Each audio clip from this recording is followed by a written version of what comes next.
Édition spéciale du Daily The Worker, un lundi de novembre 1943.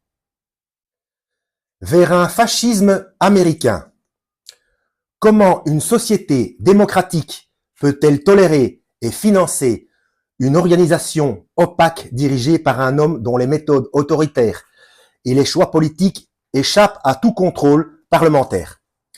Dès ses débuts, c'est sous le contrôle de John Edgar Hoover que le FBI est devenu une organisation dont la principale préoccupation n'est pas d'œuvrer contre le crime organisé, mais bien plutôt contre les hommes et les femmes de ce pays qui luttent pour l'égalité sociale et l'amélioration de leurs conditions d'existence. Ainsi, le FBI travaille main dans la main avec les milices privées du capital, et même parfois avec les organisations mafieuses auxquelles les capitalistes s'associent pour réprimer les syndicats et les ouvriers, mais aussi les assassiner. Si nous laissons de telles pratiques perdurer, nous risquons de suivre le chemin de ces pays européens qui ont sombré dans le fascisme et le nazisme. Cette coalition économique, politique et répressive des industriels, des organisations mafieuses, des milices privées et de tous les conservatismes, y compris religieux, contre la classe ouvrière représente un danger pour notre grande nation. Le gouvernement doit s'emparer de cette question et présenter au peuple américain les mesures qu'il compte prendre pour éloigner ce danger mortel. Pas mal, hein, la petite feuille de chou. 1943. Alors, j'ai été jeter un coup d'œil sur Internet. The Daily Worker ou Daily The Worker, je sais pas où on met l'article. C'est un quotidien américain qui a fait émaner le communisme à partir de 1924 jusqu'au début 1958. Donc, ce quotidien a bien existé. Comment cette feuille de chou est-elle en ma possession? On y revient un peu plus tard. On continue.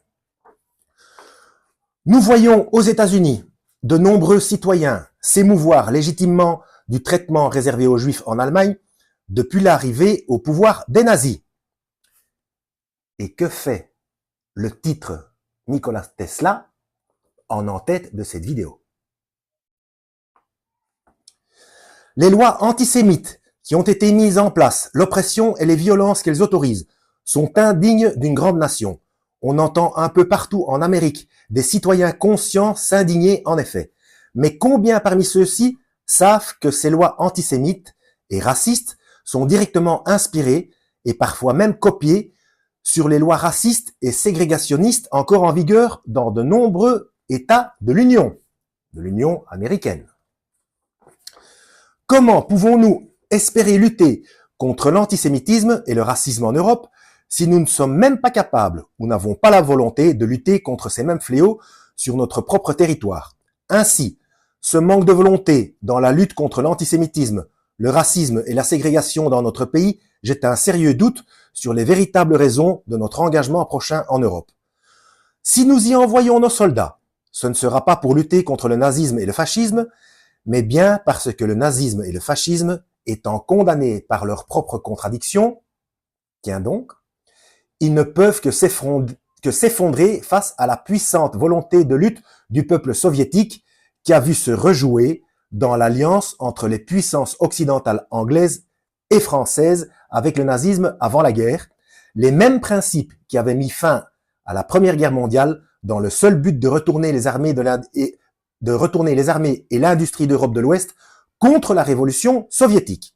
Pour notre gouvernement, les véritables ennemis n'ont jamais été le fascisme et le nazisme, mais la classe ouvrière et les peuples qui ont refusé de se soumettre aux industriels et au capital.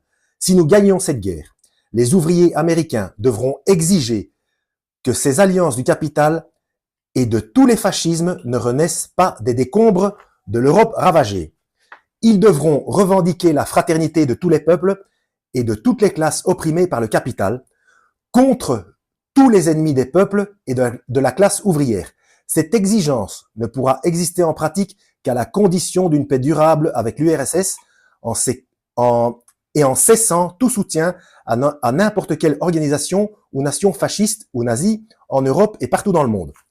Si nous continuons, après cette guerre, à soutenir le fascisme et le nazisme contre les efforts d'émancipation de la classe ouvrière, alors nous n'en serons jamais débarrassés. Et nous serons condamnés à voir revenir d'autres guerres en Europe. Or, les guerres du futur, qui se feront avec des technologies de plus en plus modernes et toujours plus puissantes, risquent bien de menacer l'existence non plus seulement des Juifs, des Tziganes et des Noirs, mais de toute l'humanité.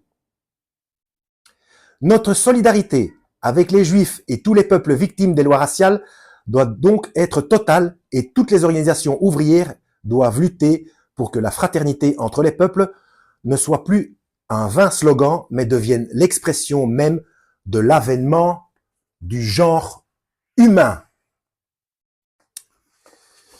Gazette quotidienne communiste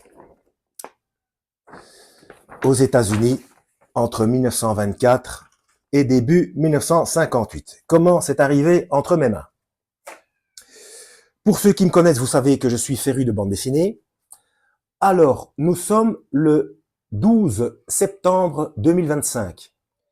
Dans la playlist « Le gouvernement mondial de l'Antéchrist », et oui, je dois la reprendre, même si j'ai tout lu par rapport à l'ouvrage de Serge Monast. Je rappelle pour les nouveaux que Serge Monast est un journaliste qui est décédé avec un de ses collaborateurs 2 ans après la publication de son ouvrage Le gouvernement mondial de l'Antéchrist, qui est une enquête journalistique sur la géopolitique mondiale et les nouvelles technologies. Donc, je mettrai la playlist en description de cette vidéo. Allez la voir depuis le début, c'est très instructif. Donc, je suis féru de bande dessinée. Si vous connaissez ma playlist La franc-maçonnerie, vous avez vu que tout ce qu'on nous raconte, notamment, il y a quelqu'un qui m'a envoyé récemment, parce qu'il sait que ça m'intéresse, une vidéo de Légende. C'est la chaîne YouTube Légende, hein, donc qui traitait de la franc-maçonnerie, avec un invité, un franc-maçon, etc., qui racontait que la franc-maçonnerie a été inventée en Écosse, etc. Pardon, 1700, je ne sais plus. Plutôt 1800, parce que 1700, c'est déjà Adam Weishaupt avec les Illuminés de Bavière. Hein, et il disait que ça avait été supprimé, etc. Bref, de la vaste blague. Je prouve dans ma playlist franc-maçonnerie. Donc, il y a une série de bandes dessinées qui s'appelle L'épopée de la franc-maçonnerie, faite par des francs-maçons. Et ils expliquent eux-mêmes d'où ça vient, où ça a commencé.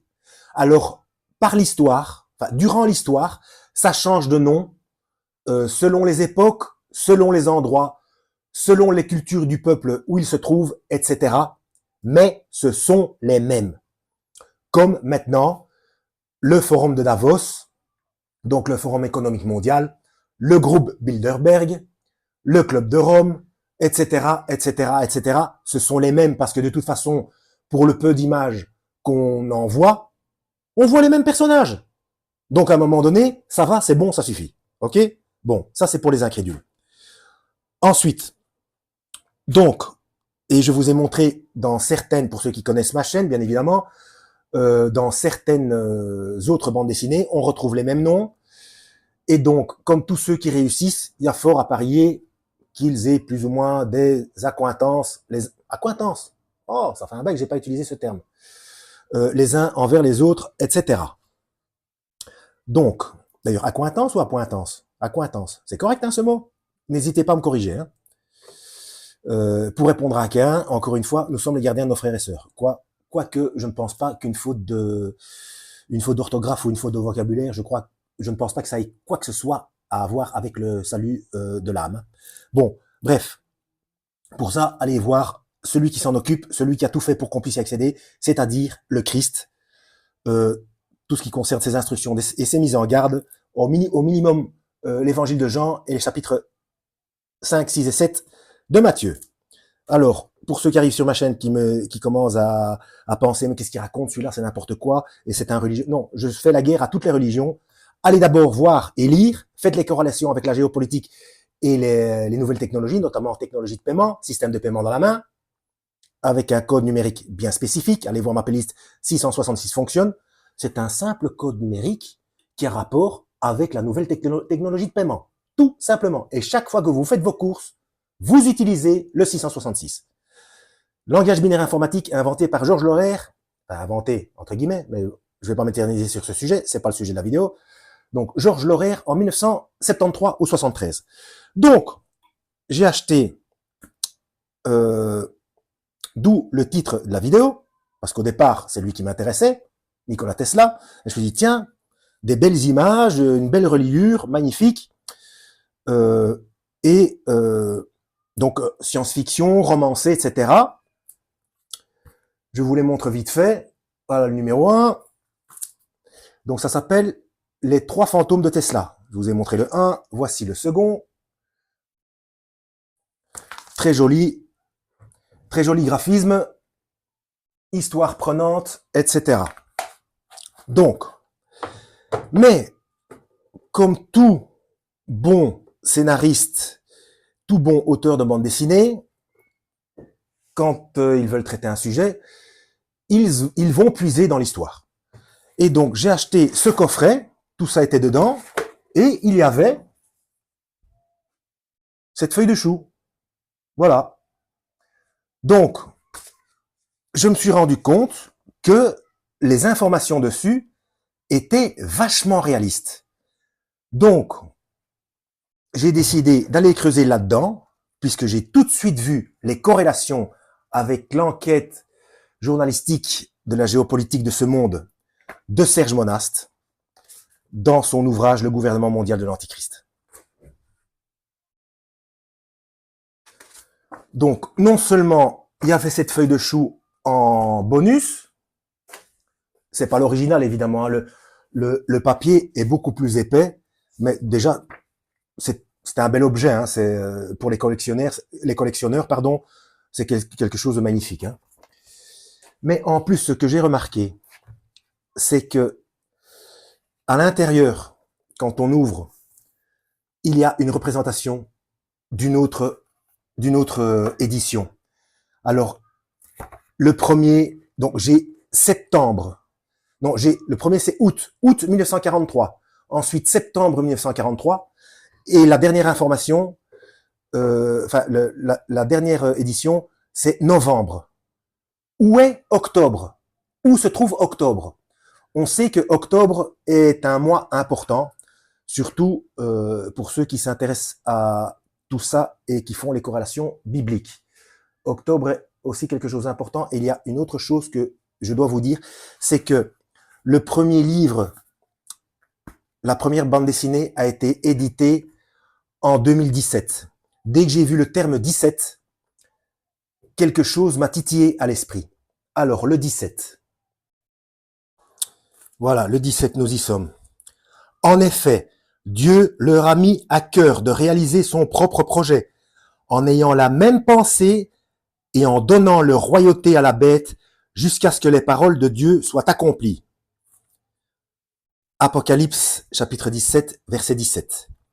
Nous vivons en Occident, pour ceux qui regardent ma chaîne, donc, ou au moins dans un endroit qui est influencé par l'Occident.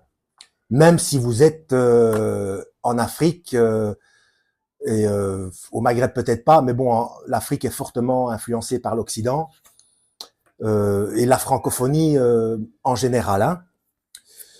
Bon, eh bien, nous allons voir quel est le point de vue des communistes. Comme ça, ce sera complet. On a déjà vu ici quel est l'état d'esprit des communistes à cette époque. Et c'est là que j'ai vu la parfaite corrélation avec tout ce qui est expliqué dans le gouvernement mondial de l'Antéchrist de Serge Monast. Ce sont les mêmes. Hein. C'est l'opposition contrôlée. Tout simplement. Le dark side contre le light side. Ce sont les mêmes. Ce sont les mêmes par un autre chemin, de manière à ce que, de toute manière, on arrive au même but. En haut de la pyramide. Alors, la bande dessinée, c'est romancé, c'est de la science-fiction. Jusqu'à quel point? Je ne sais pas. Et en fait, ce que je vais faire, c'est que je vais vous lire les représentations, donc les copies de, de ce fameux quotidien. Alors, ça a l'air d'être The Daily Worker. Mais pourquoi est-ce qu'ils ont mis l'article au-dessus? À mon avis, c'est pas Daily The Worker, c'est The Daily Worker. Hein. Donc, Worker of All Countries United. Donc, à mon avis, c'est les travailleurs de... Oui, c'est le communiste. Hein. Je sais plus comment est-ce qu'on dit le mot. Donc, tous les travailleurs du monde. Unifiés, voilà. Tous les travailleurs du monde. Donc, on va lire des choses là-dedans. Et si je trouve quelque chose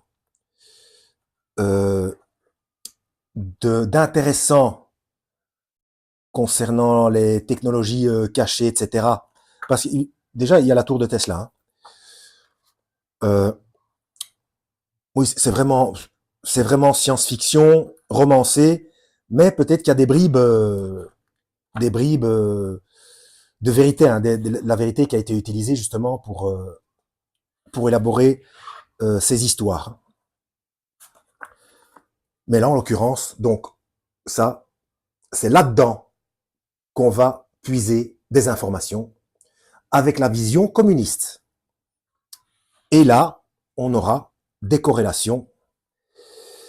Bon, évidemment, ça n'apportera rien au salut, mais ce sera, encore une fois, j'en suis persuadé, des explications techniques et politiques qui permettront de comprendre certaines métaphores et certaines informations qui se trouvent dans la Bible.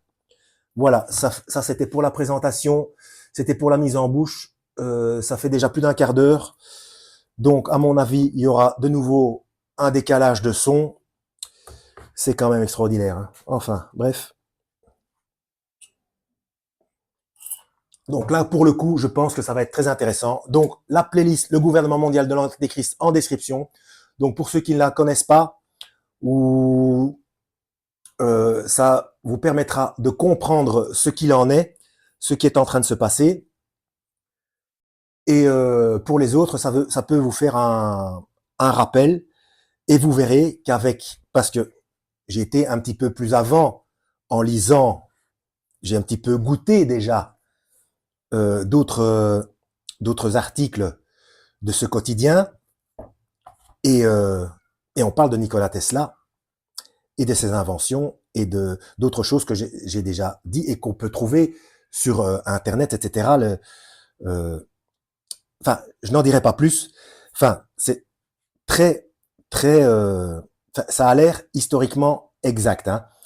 Et donc, maintenant, certaines choses sortent, mais apparemment, les communistes avaient déjà sorti certaines choses et étaient forcément, par rapport à l'Occident, et évidemment, donc John Edgar Hoover, le fondateur du FBI, comme il faisait, si vous avez entendu, si vous êtes un petit peu féru d'histoire, vous avez entendu parler de la chasse aux sorcières, donc il faisait la guerre aux communistes. Eh bien, donc les communistes, c'était les complotistes de l'époque, et qui étaient aussi manipulés. Hein, c'est voulu tout ça. Hein, tout ça, c'est calculé. Hein, que ce soit les guerres, les révolutions, les manifestations, les grèves, etc.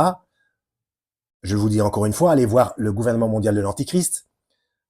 Tout ça, c'est calculé. Hein. Tout ça, c'est calculé. C'est millimétré. Voilà. Et mais donc ces gens, en fait, pour créer un mouvement opposé, afin de mettre en place la directive maçonnique Ordo ab Chao, eh bien, on laisse fuiter exprès des informations, de manière à ce qu'un groupe se forme, se rende compte de certaines choses et veuille se révolter. Donc, s'il n'y a pas de fuite, on ne peut pas créer cette opposition contrôlée. Vous voyez? Et donc, une bonne opposition contrôlée se fait avec minimum 85% de vérité. C'est purement technique. Hein. Voilà, c'est de la manipulation de masse. Et dernière petite information avant d'arrêter la vidéo, pour ceux qui ne le savent pas, d'ailleurs ça recommence à tourner un petit peu sur les réseaux sociaux, c'est l'oncle de Trump qui aurait réussi avec, ils étaient en accointance, on va ressortir le mot, hein, je l'aime bien, il était en accointance avec Thomas Edison et JP Morgan, la banque Morgan, donc et ils ont réussi à s'approprier en laissant tomber Nikola Tesla, quoique Nikola Tesla a ses torts aussi, à un moment donné il était trop loin, etc. Bon, je vais pas aller plus avant, mais il est pas tout blanc non plus, hein, face au Seigneur. Donc ils l'ont laissé mourir dans la misère et ils lui ont piqué, ils ont détruit sa tour, ils lui ont piqué ses inventions et ce serait l'oncle de Trump qui a toutes les inventions et les brevets dans son coffre-fort, enfin qui avait, et donc forcément maintenant c'est Donald Trump qui serait en possession de tout ce qui est énergie libre, etc. Donc il peut ressortir ça quand il veut, à partir du moment où il faut séduire les peuples, etc.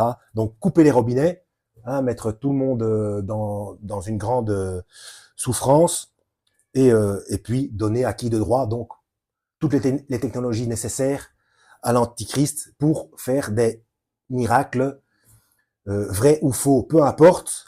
De toute façon, vous avez l'information dans Matthieu chapitre 24. C'est ça. Bon, on va s'arrêter là, parce que ça fait longtemps que je suis debout là. Et puis mon café qui refroidit. Mon café qui refroidit. Ça, c'est grave.